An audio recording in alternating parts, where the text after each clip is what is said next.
Hello everyone, today we talk about the reforms of Gaius Sempronius Gracchus between 123 and 122 BC and the violent end of the Gracchani, of the Gracchan party in 121. We actually never talked about the Gracchan era in the first place, which is sort of bizarre because we made hundreds of videos of Roman history, but of course we don't upload that frequently. We talk a lot about the 2nd century BC, which is an incredibly important and in the sense sort of even underrated one in Roman history, mostly as far as Roman expansionism is concerned. Up to, in fact, this point, especially in the 40s, in the 30s, in which Roman expansionism had began to fade, Rome had to get essentially almost on the defensive, at least on some, however, still important fronts. We addressed, of course, as a military history channel, like the entire issue of the recruitment crisis, and so how deeply interconnected the agrarian question is with the development of the Roman military and more in general Roman politics at this point. We hinted also at, of course, like the mechanisms that brought to the general, say, corruption of the Roman system, especially after the new generation of, let's say, of senators entered the establishment following the bath of blood of the purest Roman nobility at Cannae. So talking about Gaius Sempronius Gracchus, of course, would be more productive having talked about Tiberius, his brother, first in their role of plebeian tribunes. Of course, they were pursuing a bit like the same policy, albeit in different ways and, of course, with significant differences. You can argue, of course, that Gaius was not as successful as his brother, despite the fact that the latter was assassinated, and as you know, Gaius essentially, like, he killed himself. So while a video on Tiberius is owed, and of course some background introduction is needed, we will deal with this along the way, telling the events of Gaius. Gaius was, as we've said, the brother of Tiberius Gracchus. He was 9 years younger. These were essentially plebeian nobility, right, of Rome, very powerful people. And after having participated in the agrarian commission that regulated things like lands and crops distribution, Gaius was elected tribune of the plebs for 123. At this point, a great part of his brother's policy had been dismantled. Not just he had been killed, but the general attempt that Tiberius had made to fundamentally re-establish, because this is also one of the most important things, some limits regarding the legal amount of occupiable arable land in the Ager Publicus had been essentially modified. This is extremely important to understand the Gracchan era. Naturally, you hear some very strange things. I remember there was, I think, on a communist channel, people saying, "Oh, look at the Gracchi brothers. They were basically communist kings of Rome. Check them out." Yeah, I know that in those communities there is a very disproportional amount of mental illness, and so you can't even make up, of course, even less for the radical under-education of such contexts. But there is this idea that fundamentally what the Gracchi were about was essentially just a socio-economical struggle that opposed just like the agrarian masses of the dispossessed Roman citizens against the aristocracy for some kind of subversive dynamic. This is not true, of course, put in this sense. As we'll see now, it actually involved like a part of the nobility. The same equites, for example, were playing into the existing struggle, of course. But the Gracchan reforms in particular were not really aiming at subverting anything that Rome had already had. Right? There were some laws dating to the 4th century BC that as we explained in that series about the Roman conquest of Italy, and especially at that point, it's not a coincidence, had begun to regulate the amount of land that the Roman citizens, once their city had conquered somebody else's territory, could practically just occupy without having to answer to anybody in that sense. This is literally how the entire issue, also the recruitment crisis, sort of started from. There had been some further regulations about this in more recent times, and so nothing actually controversial. So this had been done by, normal, say, nobility, say, even patrician establishment. As essentially when Rome conquered somebody else's land, the sense was, okay, we will give this all to, of course, to anyone of the Roman citizens that can basically occupy it. Right? Everybody can enter it. Everybody can seize so much with their own means. And basically, yes, there are some laws with the limits put to this, because you can't literally occupy everything, forming some literal seigniories, there's some literal states within it. Rome was still relatively well balanced, also considering that there's various clans that ruled the city that, of course, would have not really allowed one to stand out. In particular, it's actually the Gracchan era is the moment in which, towards the Sullan period, is the Marian reform, etc. There's the necrosis of the Republic, right? The assassination, in fact, of the tribune of the plebs, Tiberius, had been like the entire point. That was an inviolability of the tribune's sacrality that dated back to the struggles between the mythological struggles that we have observed here and there between the patricians and the plebeians regarding the very unity of Rome, right? And what this especially had to do with this, the internal balance followed to the very fast Roman expansion in this world. So, to make the long story short, those rules regarding the occupation of this land had not been respected, because even though Rome, of course, is rightfully seen as a state of law and more, like this sort of came to be, things were much simpler than they were, especially in the moment of their expansion. And it's obvious that through private power, corruption, violence, etc., anybody, say the most powerful, could just seize more land, as they could do it in the first place as they were Roman citizens, but fundamentally it would have grown unchecked beyond those limits, and even dispossess other Roman citizens that, at least on parchment, were equals in that right. It's paradoxically typical of all those powerful landlords having armed bands of slaves that would beat literally out the Roman citizens out of their plots, and this dynamic had taken on really a dramatic dimension, because there wasn't really a safeguarding mechanism, especially as far as the resources needed to go to war with. That was essentially land, that property were concerned, right? In other words, there were lots of very rich, powerful people that had monopolized the system, and they were clientelely managing it in some ways. Rome had always been, by constitution, led by a narrow oligarchy, and this, however, had been balanced by, as we were saying before, but sort of the restriction of this privilege, but also the multiplicity of the clans that incarnated it, and controlling the rest of the population. As a consequence, many of these Roman peasant soldiers basically had not had the possibility to provide for their own equipment. As we will see now, telling the truth, way before Marius, the Roman legionnaire was actually paid by the state, was actually armed, supplied by the state. This is something starting actually since the 4th century BC.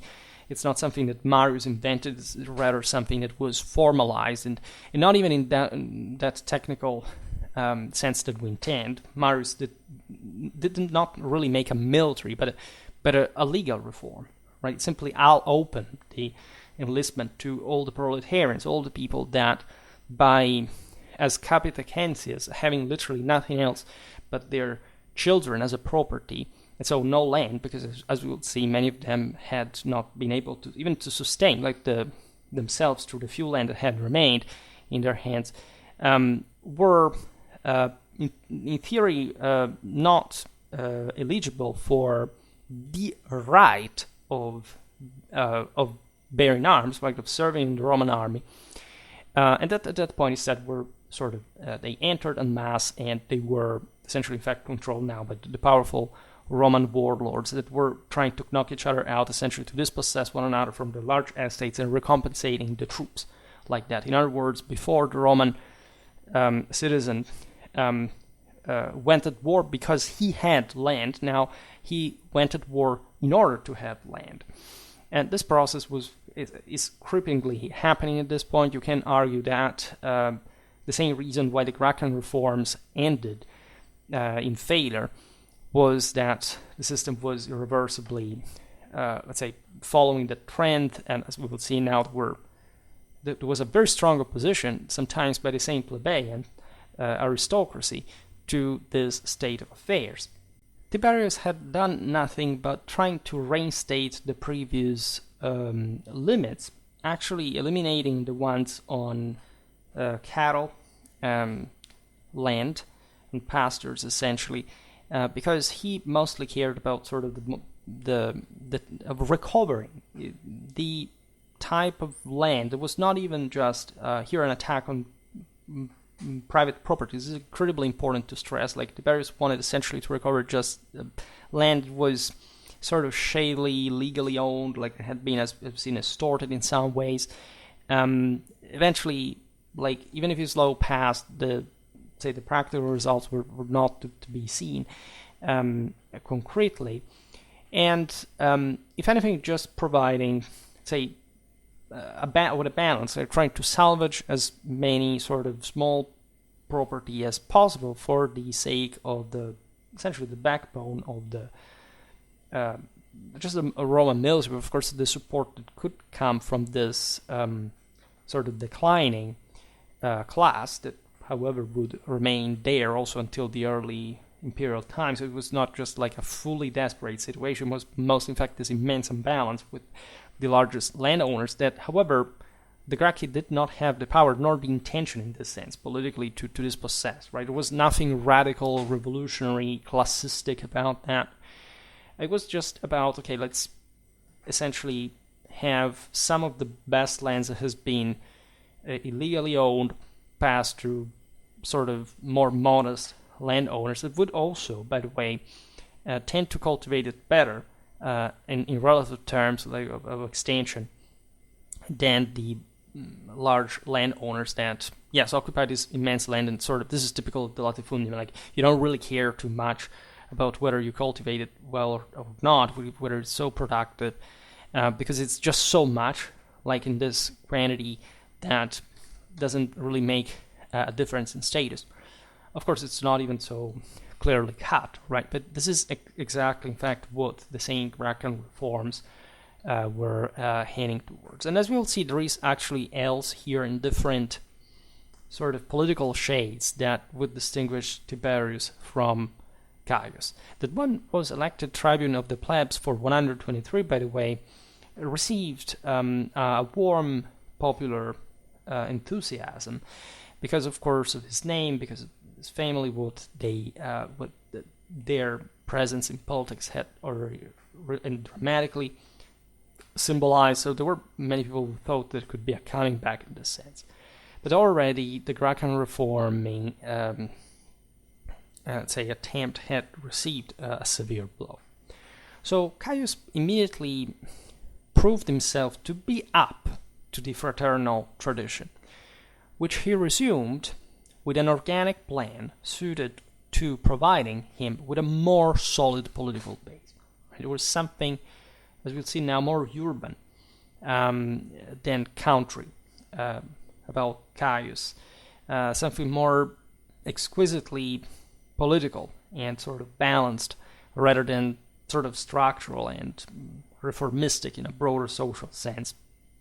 Gaius was able to articulate his reforming actions in 2 years, the ones we discussed today.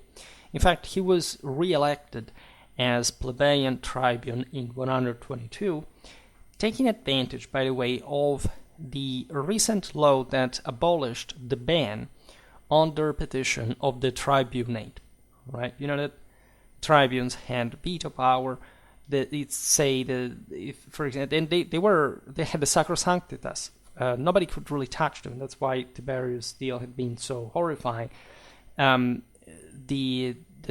the recruitment crisis, there were tribunes who would actually stop consuls physically from forcibly recruiting Roman citizens in desperate situations, as they were basically hiding, right, in the countryside or in the forest, in the mountains, because of course they weren't capable of providing for their own equipment. They were essentially forcibly deported as the scout society, say, to go fight in Spain, like the Roman Vietnam, except, Roman won it, of course. And in fact, there was a lot going on in Iberian Peninsula. We'll have to talk about this, that the Gracchi had a, illustrious sort of military ancestors, especially in Spain. They had put order after Viriatus revolt. At this point, it was actually the connection with Aemilianus Scipio that had married the sister of the Gracchi, right? But wouldn't support them and had passed, by the way, in a suspicious way that, people thought the Gracchi had something to do with. Gaius was cultured and energetic, right? Gifted with great oratorical ability.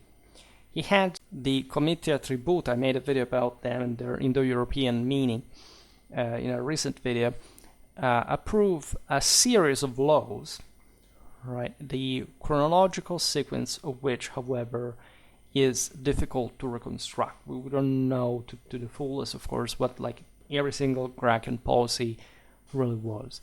Now, to ensure the consent of the urban plebs, that, of course, was much more, say, privileged and or less dependent on direct land possession, and was also framed already within some important clienteles and had a power, if anything, like in terms of manpower within the city gates as well. And given the climate of escalating violence, you understand how sort of relevant this was, because these people were risking their lives. They knew that, right? It was evident after Tiberius' demise, but already from the fact that people started, some of their friends started getting killed along the way. So it was a very bitter, harsh, terrifying situation. Gaius Gracchus promoted a lex frumentaria, which established essentially monthly distributions of grain at a political price. That are the frumentationes, right? It's not even that they cost that few, right? This is the important thing. The Gracchi weren't trying to say, okay, like simply a populistic, demagogic policy saying, let's go free food. No, these were to be bought, right?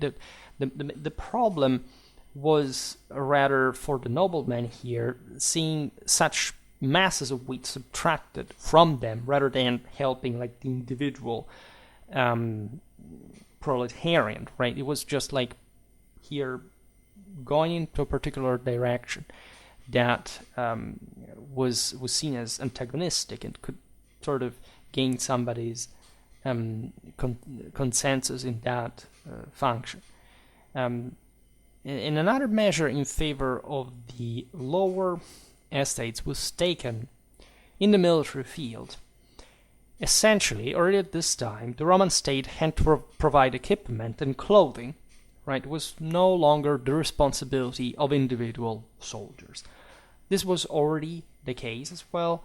The consuls would get their precious metal to essentially do the thing by themselves, but here Gaius instates it as a actually would be as it would be until Marius a discontinuous provision, but that eventually shows how already very dependent the average soldier was, for obvious reasons of sort of lack of means, on the statal supplies, right? And again, I would like to digress very much on this, but just know that we will do it in some other video, and it's also a very well-known topic in general. Now, in contrast to the senatorial oligarchy, Gaius favored the equestrian order, first of all with a lex judiciaria, which removed the jury of the tribunal de repetundis from the senators.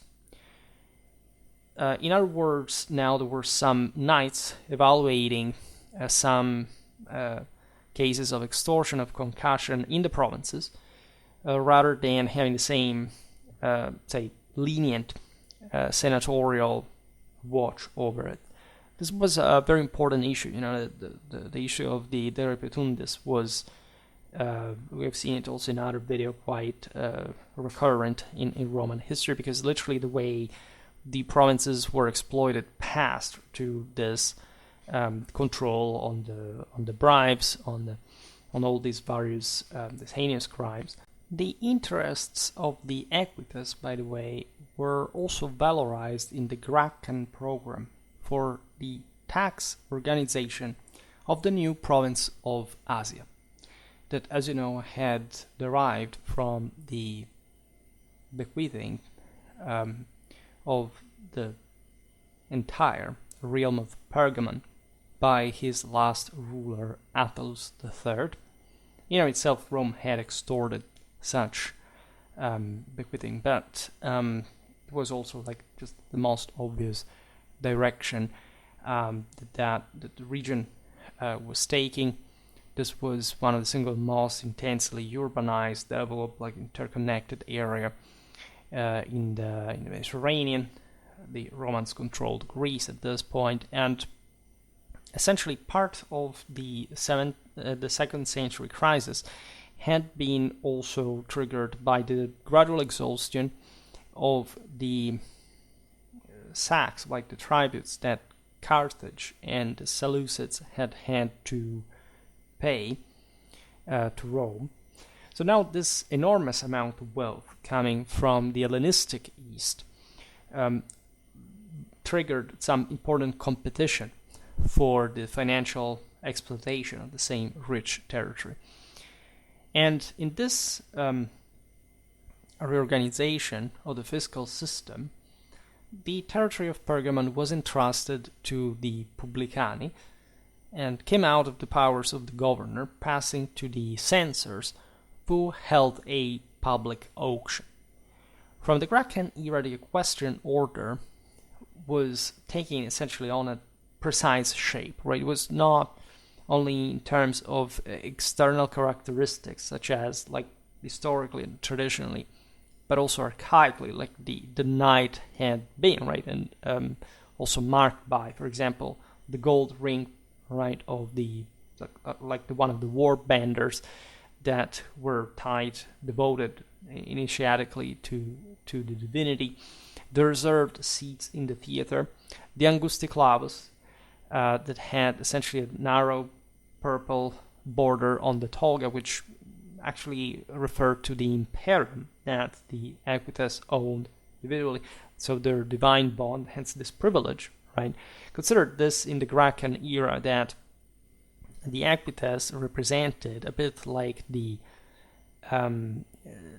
exception to the rule of the principle of like everybody has to pay for their own equipment, because the equites in a sense did, but they were also provided by the state with particular war horses, and in this sense there was a recognition of their nobiliar spiritual superiority in a martial sense, lording over, accumulating further power just by their own virtue, their own status. And instead, these are the guys that actually side, at least temporarily, with the Gracchan policy. In fact, this is the point. They didn't just change as a north of this sort of, more exterior characteristics, but also from a political point of view, right? As a high social class, distinguished from the senatorial one, as you know, due to the absence from the magistracies. Right, the equites were sort of more entrepreneurial than the senators, represented to some extent that more dynamic thinking, more connected also to the military sense of earning compared to the senators and their large estates and their luxury, their stagnancy at the same time. In other times in Roman history would be the monarchy siding a bit with the people in this anti-senatorial sense. At this point you find these other pairings. This knightly role is even more important as in the last century of the so-called Republic, the equites allied themselves sometimes with the same tribunes opposed to the dominant oligarchy, sometimes with guarantors of the traditional order. So one that, say, from a knightly perspective was hinting exactly that idea that every Roman citizen, provided with a cingulum militaris, aside from, as we've seen, the socio-economical difficulties, was endowed with that idea of divine sacrality, and that therefore, like a compact body of warriors, as a cohesive people, like the Roman one had been like in this phase of expansion, would have been like sort of more preferable, necessary thing. Naturally, there were at work also many sort of more concrete interests. Yet the position of these orders and estates sort of entailed. Nevertheless, the knightly contribution to the Gracchans is quite relevant. Gaius understood the usefulness of procuring the alliance of the knights. Various Gracchan initiatives aimed at attacking oligarchic privileges. The draw of provinces was, for example, established before the elections, so that no favoritism occurred in provincial assignments. It was a big deal, because that could be sort of control, or there would have been some significant corruption. The apparently impartial decision. To guarantee the rights of ordinary citizens, Gaius Gracchus strengthened the rules of provocatio ad populum in order to avoid summary executions, right? Which, as we've seen, had occurred for Tiberius and his followers as well. So these were, very emergential provisional measures that had obviously been instrumentalized to knock out political opponents. It was very difficult at this point to control the mob in the city. The problem wouldn't but increase for, say, 80 years before eventually, like, the Senate was ousted de facto by the great Roman warlords for the control, like, of the entire system.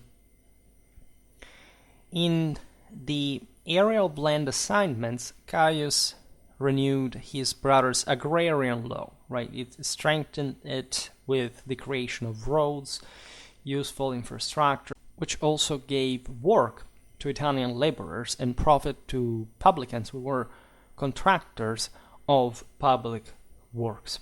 All right, so it was a way for having this dependence close to the Gracchan cause and let's say supporting the entire endeavor. Gracchus also had the deduction of several Roman colonies in southern Italy approved.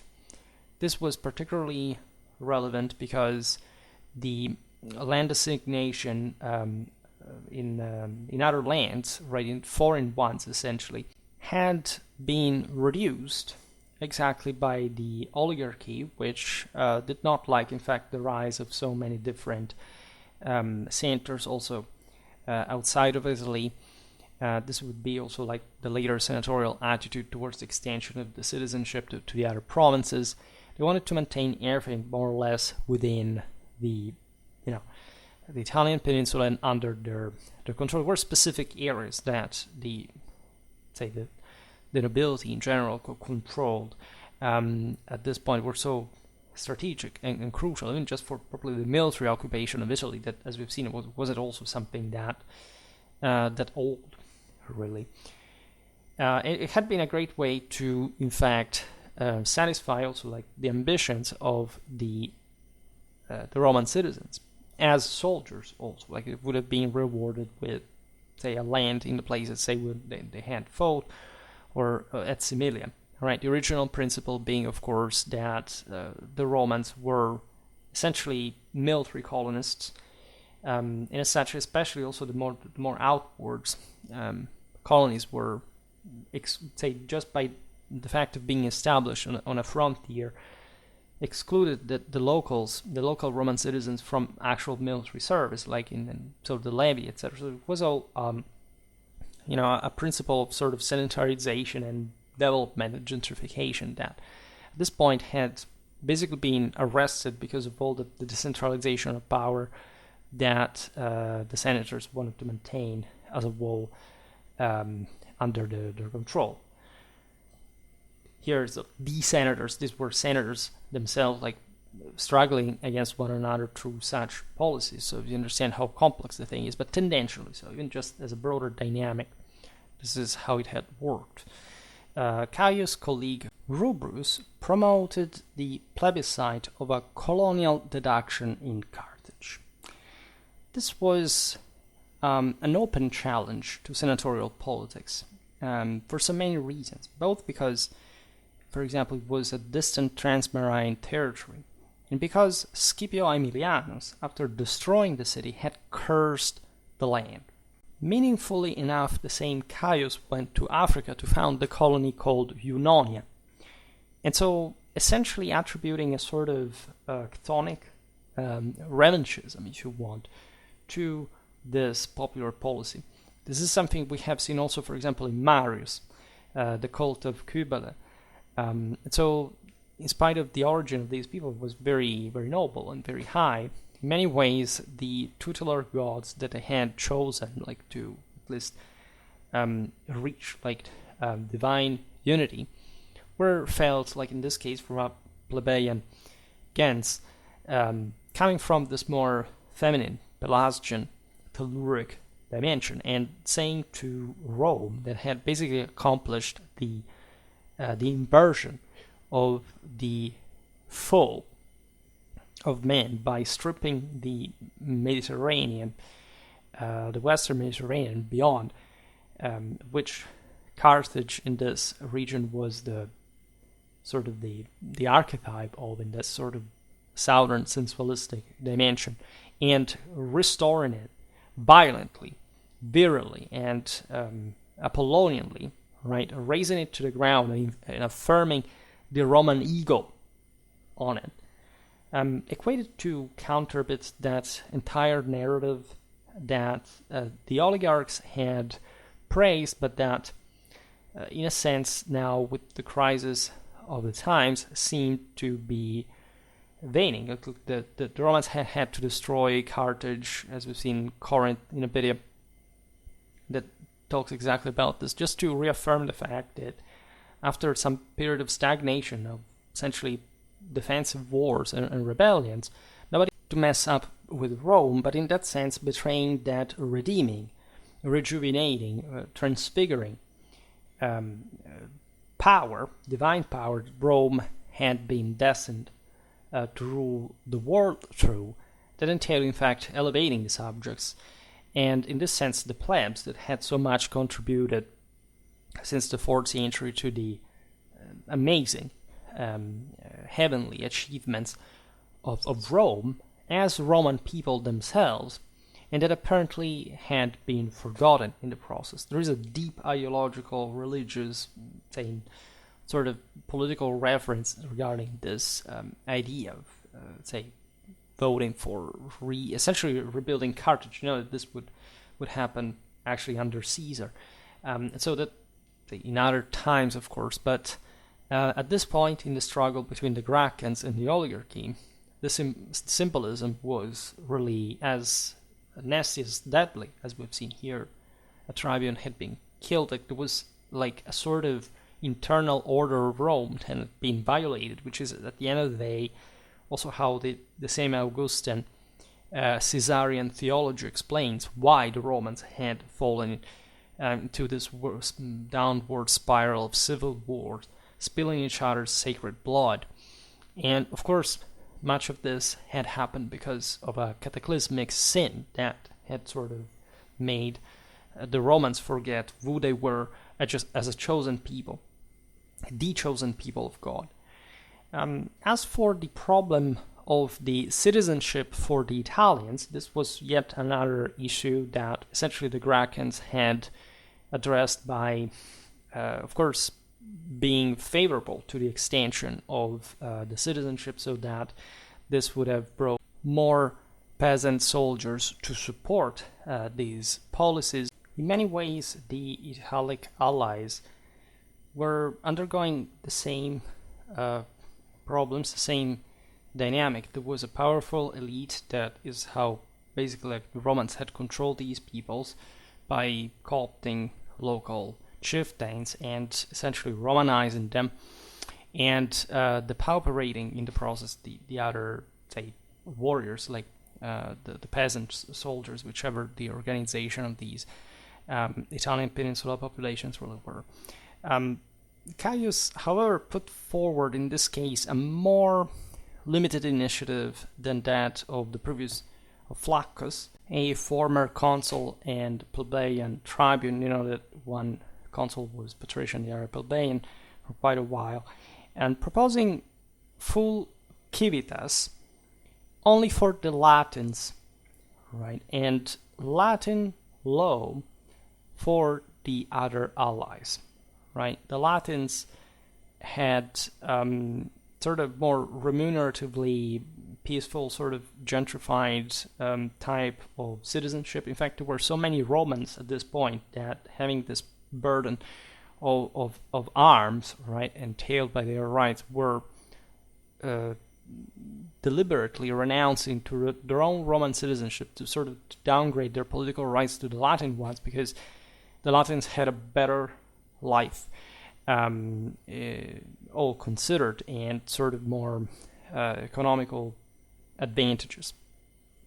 And so the extension of the Latin law for all, like, the Italian allies would have been clever in this key, because it would allowed more, say, entrepreneurially based citizens to iterate the agricultural, the trade dimension, as opposed to the military one. As we've seen, this was also like an important side of the story. You had to re-co-opt these guys also in a military sense somehow.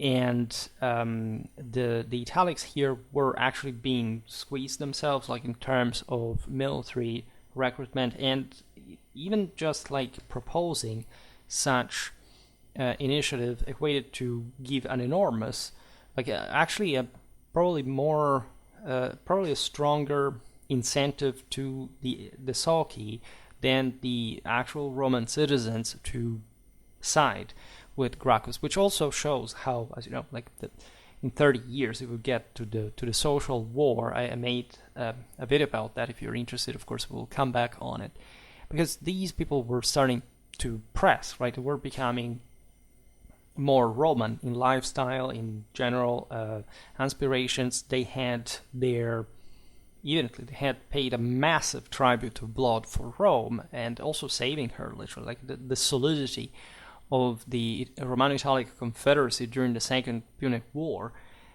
is the most shocking thing of the entire conflict, right? Even way more powerful than the moral effect than the aforementioned massacre of Cannae had on the Romans, right? How the Romans in the Italics reacted to that, not making the system falling apart, and essentially leaving Hannibal with not many other cards.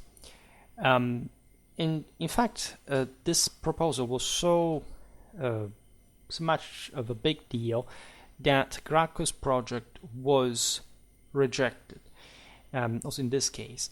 And in fact, it was indeed a strong point for the anti-Graccans, who were able to leverage the selfishness of the voters, putting forward the idea of having to share privileges. This was always the same point. Like, they told them, look, they want to give, that was very rhetoric, they want to give the Roman citizenship to these peoples that are, yes, they may be our Italic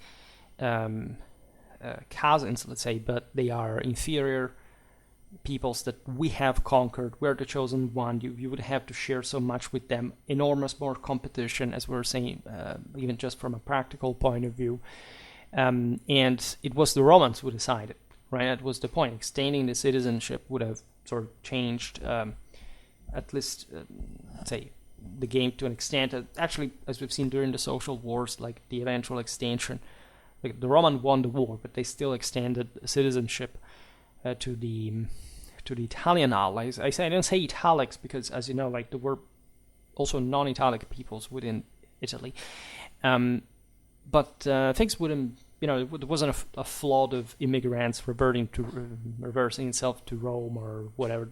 Everything went pretty smoothly in that regard. So even less, actually, at this point, things would have really changed. But I'd say the point is mostly here the sense that the Latin citizenship would have entailed also less military support and yet more economic competition.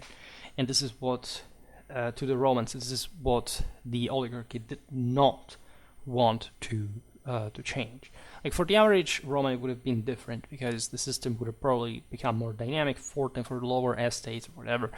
In any case, it did not pass. There were a series of provisions that could not make a headway at this point.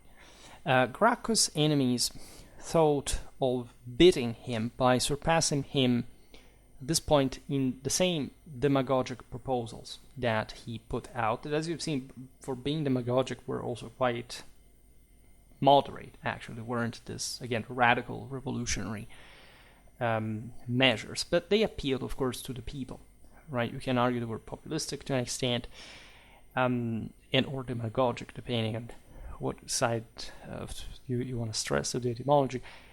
Now, there were, for example, the tribune Marcus Livius Drusus, promoter, among other things, of the foundation of 12 colonies in Italy, which in reality were not later deduced. As a consequence of these people's opposition, Gaius was no longer elected tribune for 121 BC. The Gracchian initiative in Carthage proved to be a failure, also because it had been born under this terrible omen that the land had been properly maledicted. And this was a big deal for the Romans, and especially and particularly for the same, say, lower estates that were paradoxically, in fact, those more superstitious ones, right? This plebeian nobility was, of course, sort of way more Apollonian in nature. And now, the ambitious project of large agricultural assignments to 6,000 settlers and the recreation of an important commercial center that would have thus privileged the sort of more dynamic classes, thus vanished, right? The sacrilegious meaning of the refoundation actually was not accepted even just by the Roman standards, even of the lower classes, as we've seen.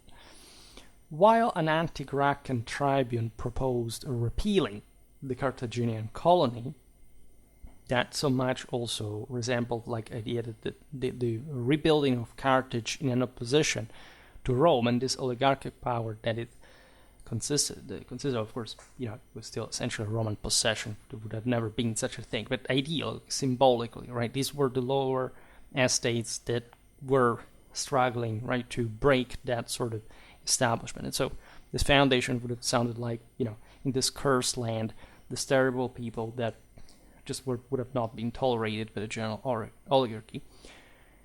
And as a consequence, by the way, in Rome, riots broke out, right? The people got angry at this. They realized, aside from the ambition of the project, as we've seen, the people understood that the oligarchy had crashed the Gracchan work against them, reason for which in the summer of 121 the Senate adopted the terribly extraordinary provision of the Senatus Consultum Ultimum, essentially the last resort, like the last senatorial, let's decision which annulled the constitutional guarantees and gave the consuls exceptional powers in defense of the state. Right? And Opimius, who was a praetor and had quelled the Gracchan rebellion in Fregellae, as Flaccus' vote in favor of the Italic provision in favor of the Italics had not passed, and that therefore made Opimius just like an iron-fisted son of a gun. Now, as consul, by the way, the praetor had a bit of imperium, but as consul, of course, the thing was widely amplified, put himself at the head of the reaction against the Graccans once again. And during the armed clashes that followed in Rome, Gaius, Gracchus, Fulvius, Flaccus, and their supporters took refuge on the Aventine Hill, that, as you know, had symbolized in the past, deep into since the mythological times of Rome, like the plebeian hill, right? The shrine of the plebeians, where they had been plotting against the patricians on the Palatine, and the Graccans were overwhelmed in here.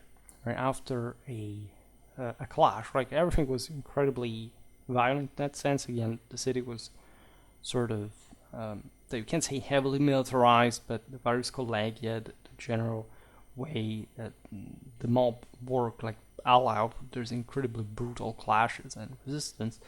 Gaius had himself killed by a slave, which, at least according to this historiographical tradition, is not particularly edifying. Let's say a true Roman is killed only by another Roman, or better, by himself. The decapitation was the death penalty comminated to the Roman citizen proper. According to Plutarch, 3,000 of Gaius' followers were summarily executed, which gives you an idea of the scale of the violence. Here, basically half of the people that they would have had to deduce to the newly founded colony, which were instead shipped into Hades, even as that's the fourth estate, or afterlife favorite destination, let's say. And in the following years, the senatorial aristocracy was, of course, concerned with dismantling the Gracchan legislation. This was over, right? By the way, this is terrible. These two brothers were taken out. There was all the Scipionic connection, the matter of the Gracchi being, a symbol of Roman virtue, etc. And witnessing this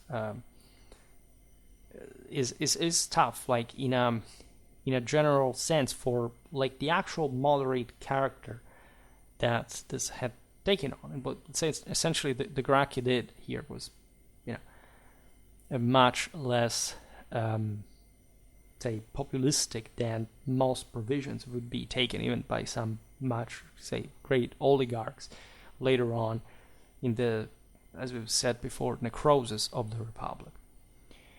Now, the senatorial aristocracy, first of all, removed the inalienability of the assigned plots of land. This had been a Gracchan provision. The idea was controlling, ideally, all the land distribution and having some sort of cadastre that could basically indicate who was who, in terms of property. I can't stress it enough. The Graccans were incredibly protective of private property. Their confiscations, their distributions were not aimed at disrupting that at all, right? Nor the average Roman, the citizen that would have benefited from this dynamic would have, of course, ideologically wanted to see their private property removed. It was simply a concept that did not make any sense for anyone, just like it doesn't make any sense today.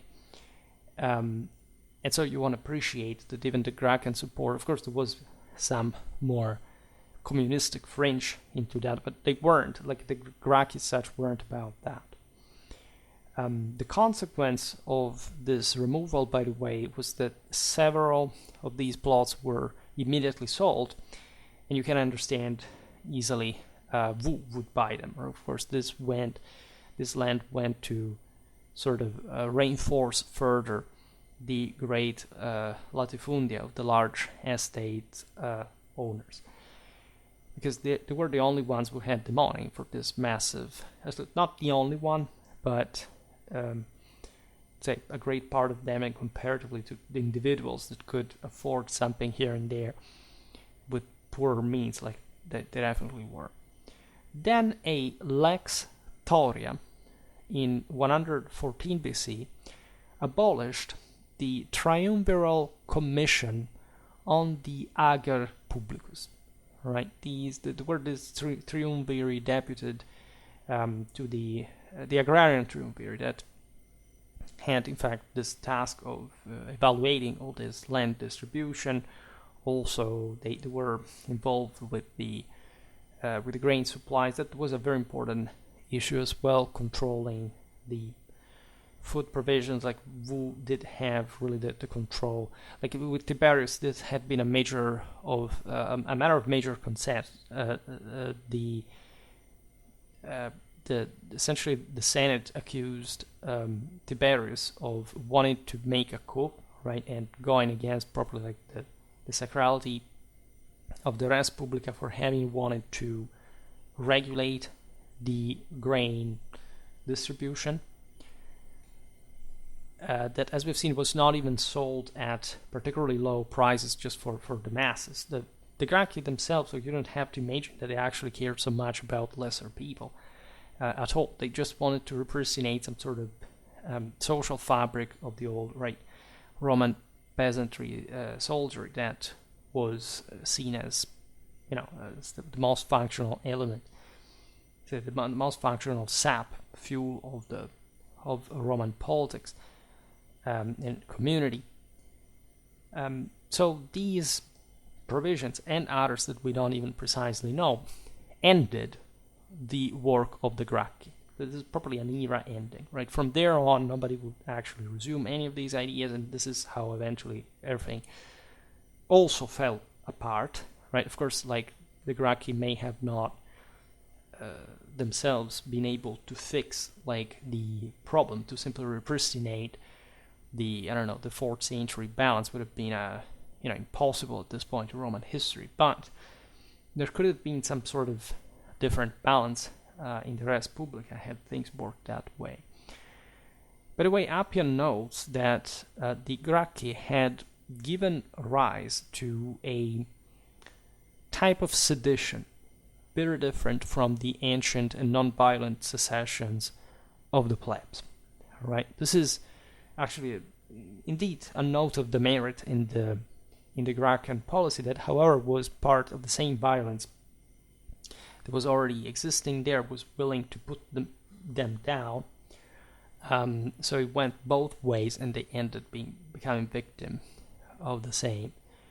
In fact, the populistic violence is sort of historiographically understood from the Gracchan age, having essentially beginning the same political climate that would have given rise to the civil wars, right? And this had been actually a problem mostly of, like, the worst thing that happened under the Gracchi was the violation of the plebeian tribunal Sacrosanctitas, right? That was really like the cornerstone of the entire it's not much at this point as we've seen the patrician plebeian cooperation, because many plebeians hampered the same work of the Gracchi, but let's say the fuel for that dynamic that could put a limit to the senatorial magistrates. This is particularly important because of course, like, the coexistence of the plebeians and the patricians had been founded on this trust, where of course no institutional system can last forever, it must be if anything, rebalanced, regulated in a practical sense. And at this point in history, like, it shows not just how unbalanced Roman society had become compared to the older order, but also how, after all, like, still, like, not in the sense absolutistically oligarchic it really was. Like, as we were saying before, like the medium landowner, let's say, existed still for a long time. It was a part of Romanity. It also developed, of course, from different means than the ones that historically happened during the civil wars. It was a big deal of land redistribution, if anything, because other Romans had been killed, like other oligarchs had been taken out. So this was also a very serious problem, because once you arm like lots of people just with the promise of land, where you must go for it, otherwise they're going to side with your opponents if they offer something better. So when you look at the civil wars, like with the Marian reforms, sort of triggering, especially from a military point of view, the channeling of all those unspent forces, well, then everything sort of makes sense in historical perspective, in the violence, especially that escalated from this time onwards. And definitely there is in this political game, as we've seen, a spirit of discord and violence between the factions already.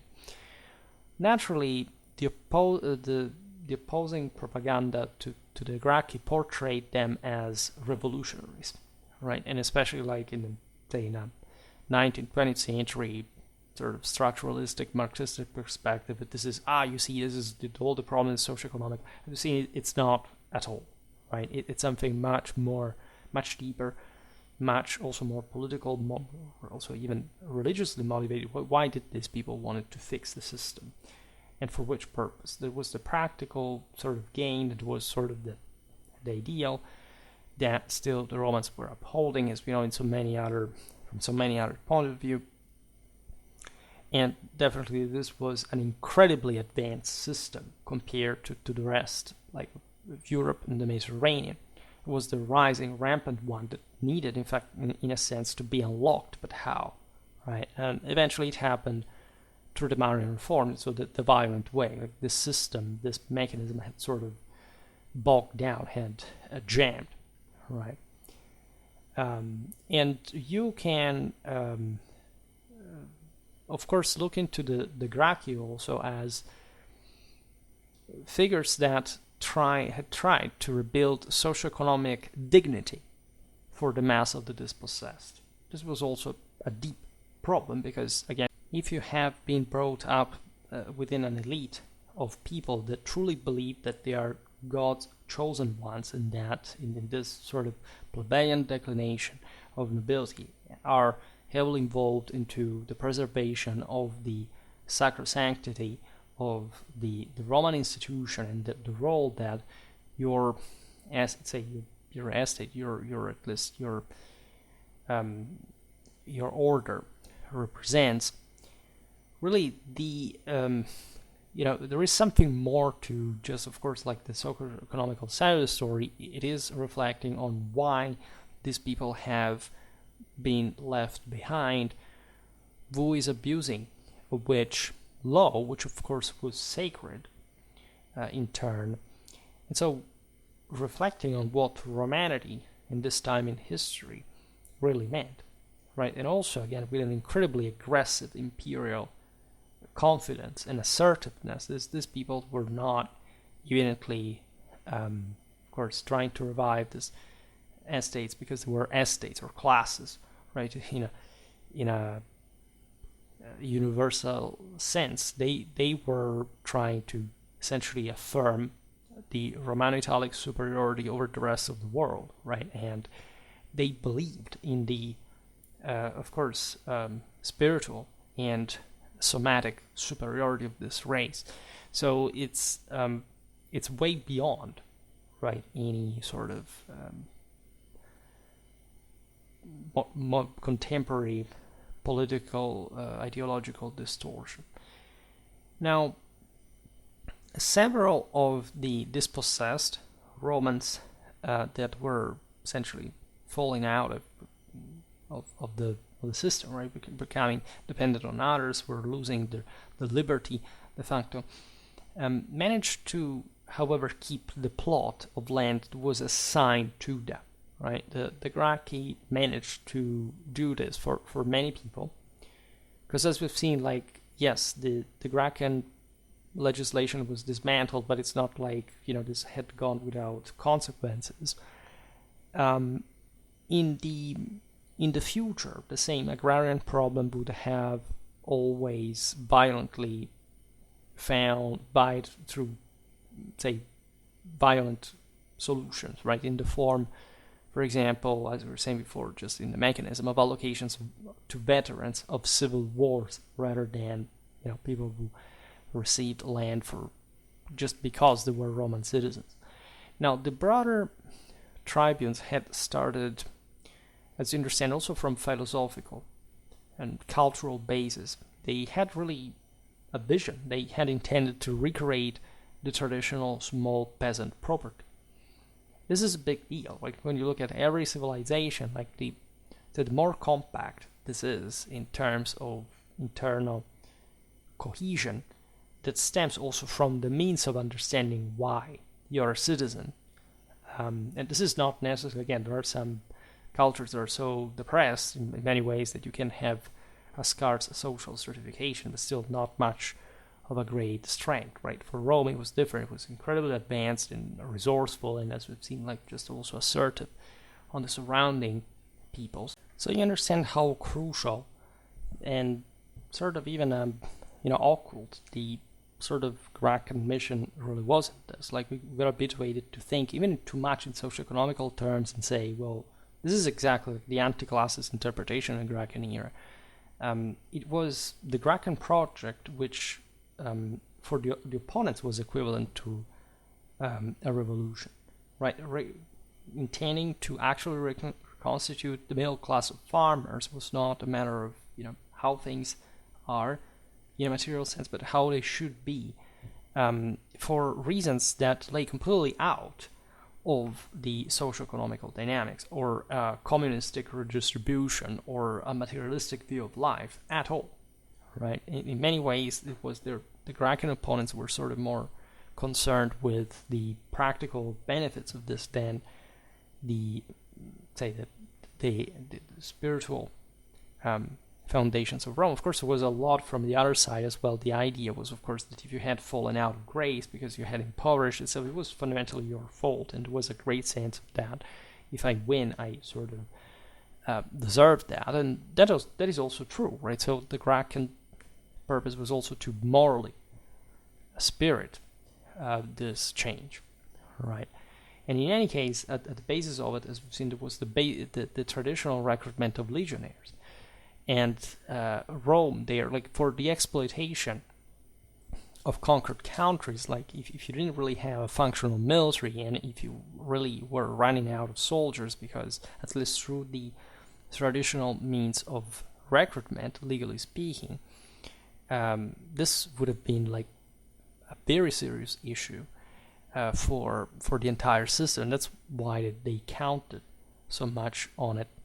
The Gracchan program clashed with the short-sighted defense of the interests of the possessors of the ager publicus that had basically taken it over entirely, or at least like in the more productive parts, like marginalizing the rest of the Roman citizens who had a right to like a fairer distribution. You see, the same traditional concept was that, like, if you had the means to seize and run this land, which cost, of course, you had to invest a lot into it, you had also the right of keeping it, even though the state could actually take it away from you.